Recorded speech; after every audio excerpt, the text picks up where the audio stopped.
Happy Monday. Coming up on today's San Francisco 49ers report, could Trey Lance demand a trade if he loses the quarterback battle in training camp?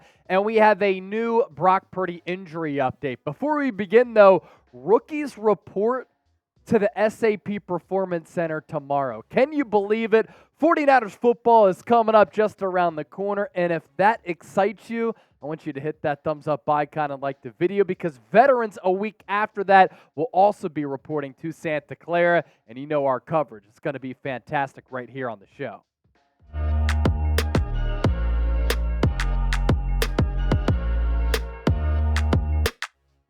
This is the 49ers Report by Chat Sports. I'm Chase Senior. Hope all of the faithful had a fantastic weekend and your weeks are off to a great start. Today's show is presented by Roan. Once again, I am wearing their commuter dress shirt. You can get 20% off your entire order at roan.com/chatsports.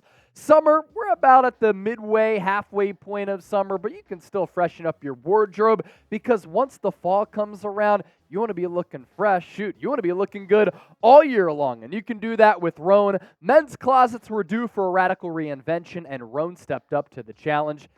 It's the world's most comfortable, breathable, and flexible set of products known to man, and here's why. They help you get ready for any occasion, and with the Roan Commuter Collection, which offers you the world's most comfortable pants, dress shirts, quarter zips, and polos, you never have to worry about what to wear when you have the Roan Commuter Collection. Mobility is everything, and their comfortable four-way stretch fabric provides breathability and flexibility that leaves you free to enjoy whatever life throws your way. From your commute to work to 18 holes of golf to date night or going out with the homies. And you want to look good and feel good, you can accomplish that with Roan. It's time to feel confident without the hassle. They have this wrinkle release technology, so wrinkles disappear as you stretch and wear the products. It is that easy.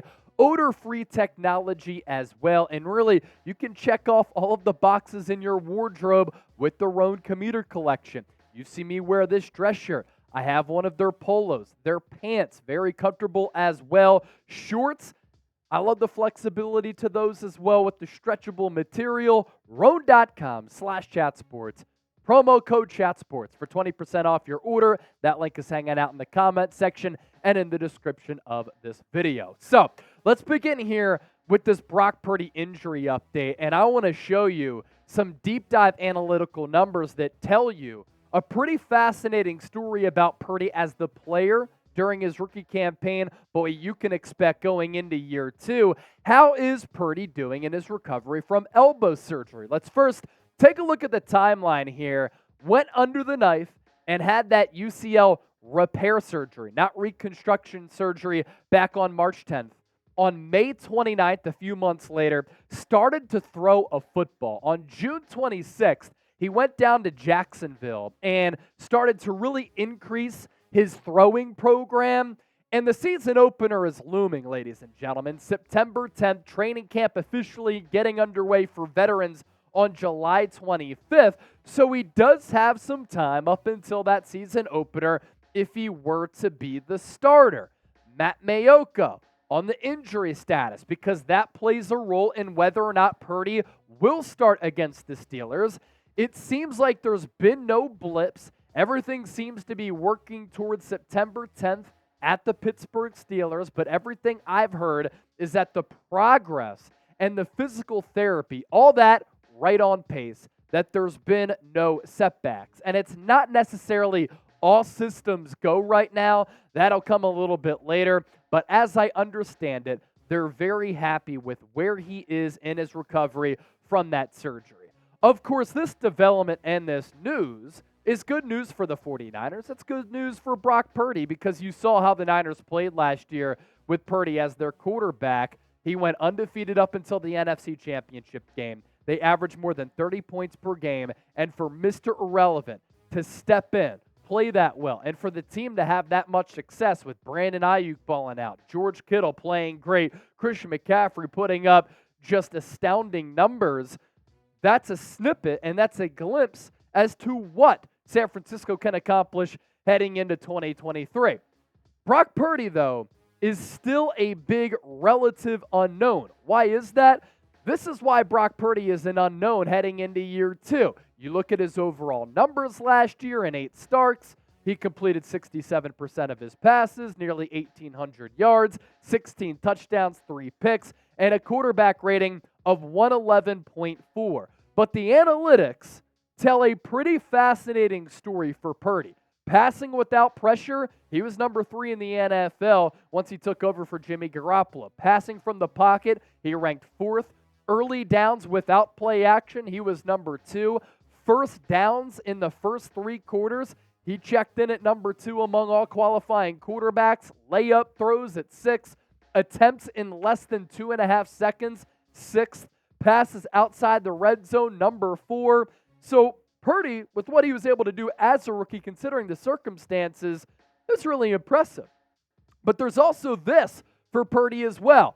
The big unknown for Purdy heading into his sophomore campaign, how will he play from behind when trailing? Because when the Niners were trailing and he was playing, in the few moments that they were down, he really did struggle. That's how dominant they were when he took over for Jimmy Garoppolo. Purdy went trailing last year, 16-25, 64% completion percentage, no touchdowns, 2 picks. In the fourth quarter alone, he was 5 of 12, completed 42% of his passes, no touchdowns and 1 pick. His success rate, 33%. He ranked 47th among 47 quarterbacks in completion rate and was 41st in touchdown to interception rate and 37th in expected points average per attempt. What Purdy showed me, though, when you just rely on the eye test, I thought he was really, really solid. Good pocket feeling, good pocket mobility, ability to make plays out of structure, command of the offense as a rookie. He was accurate and decisive with a lot of his reads, ability to adjust on the fly. I thought that he had pretty impressive poise for such a young player. Solid athleticism. I think the Niners were surprised by that. Arm strength, not spectacular by any means, but he threw with good timing, anticipation, and accuracy. He won games. He was basically 8-1 if you give him credit for that Dolphins win. When he came in for Garoppolo, the Niners were down.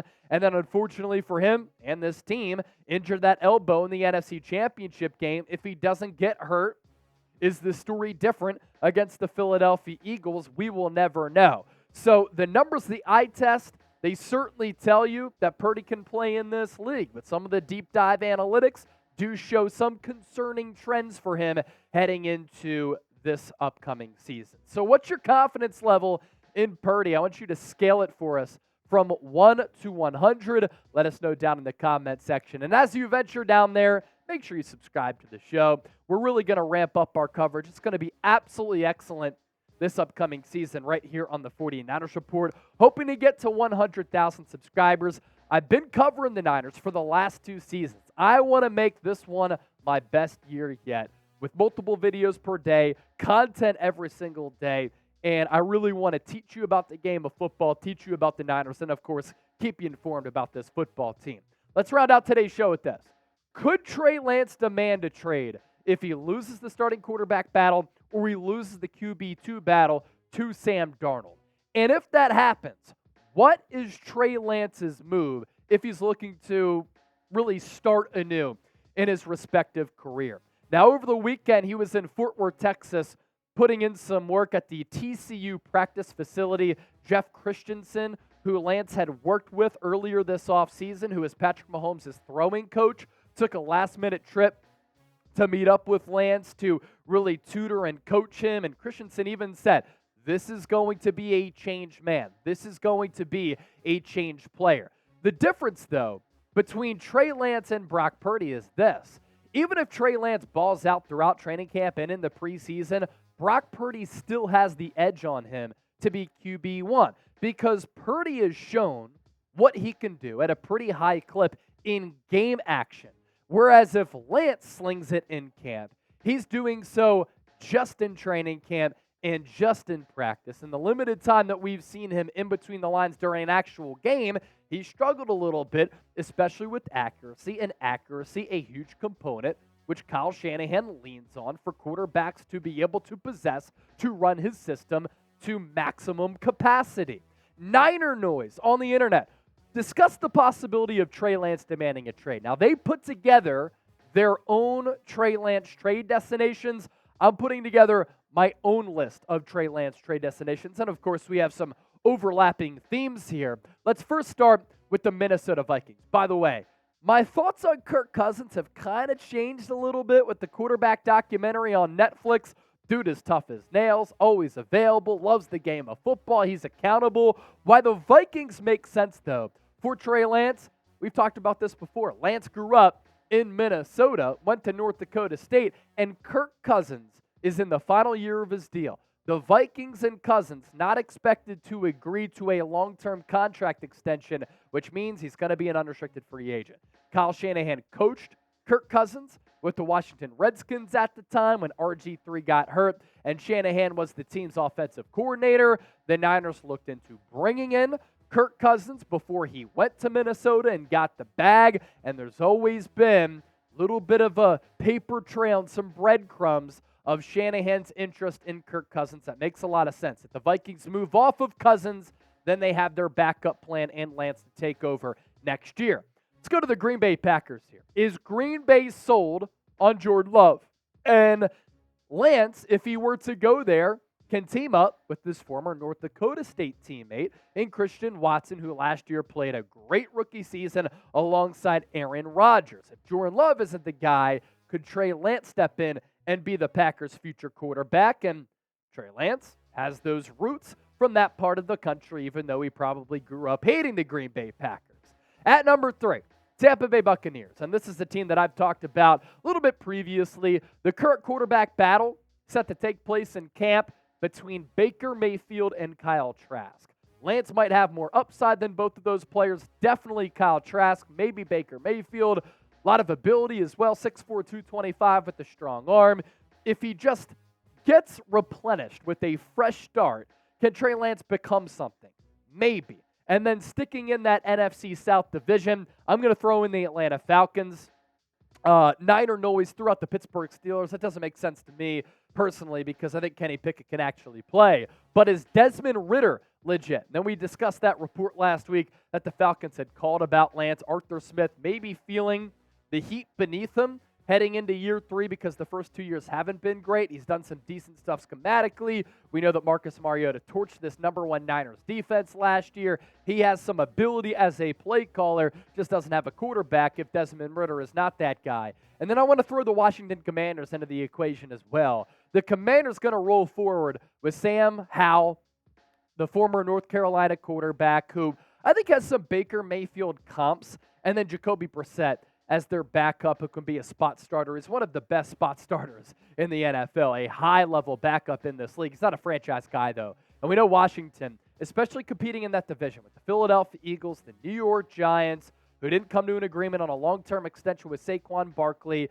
Barkley, if he wants to play this year, will have to be under that franchise tag of $10+ million. And the Dallas Cowboys, that is a very competitive division. And if you don't have quarterback locked down, those seasons are going to be long, arduous, and very, very difficult. The Commanders looking for their signal caller. Could Lance make sense there? And then Eric Bieniemy maybe takes over at some point as a head coach and does with Lance what he's been able to partially do with Patrick Mahomes prior to going to our nation's capital. So to start the year, Lance will be on which team?